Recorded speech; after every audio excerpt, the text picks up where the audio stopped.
আজকে আমি আর শুভদীপ দুজনেই বেশ সকাল সকাল ঘুম থেকে উঠে স্নান টান করে রেডি হয়ে নিয়েছি। দেখতেই পাচ্ছ আমি শাড়ি পরেছি আর শুভদীপ পাঞ্জাবি পরেছে। আমরা আজকে পুজো দিতে যাব। পাশেই এখানে ফালাকাটাতে জংলা কালীবাড়ি বলে একটা মন্দির আছে, তো সেখানেই পুজো দিতে যাবো। আর এই যে আমাদের বাহনদের, আমরা দুজনেই রেডি হয়ে বেরিয়ে পড়েছি।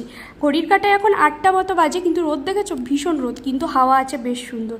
তো মানে বাইকে যেতে বেশ ভালোই লাগছিলো। তারপরে রাস্তায় পাশে একটা মিষ্টির দোকান আছে, সেখান থেকে পুজোর জন্য আমি মিষ্টি নিয়ে নিলাম। আর পুজোতে যেসব জিনিসগুলো লাগবে সেগুলোও নিয়ে নেব। তো এখানে ফুল নিয়ে নিলাম আমি 10 টাকার, জবা ফুল আর গাঁদা ফুল। পাশে 5 ফল লাগবে পুজো দিতে, তো শুভদীপ এখানে 5 রকমের ফল নিচ্ছিল। সেগুলো নিয়েই আমরা মন্দিরটা, আমাদের বাড়ি থেকে প্রায় ওই 5 মিনিট 7 মিনিট মতো লাগে বাইকে যেতে। খুব সুন্দর, এত মানে মন্দিরটা শান্ত। আমি প্রথমবার গেলাম, ওইখানে পাঠা বলিও হয়। তো তারপরে একটু বসে পুজোর জোগাড় টোগাড় করে নিই। পুজোতেও বসে গেছিলো, খুব সুন্দরভাবে এখানে পুজো হচ্ছিলো। বসে বসে আমরা সবাই দেখলাম। তারপরে পুজো হয়ে গেছে, এবার বাড়ি ফিরছি।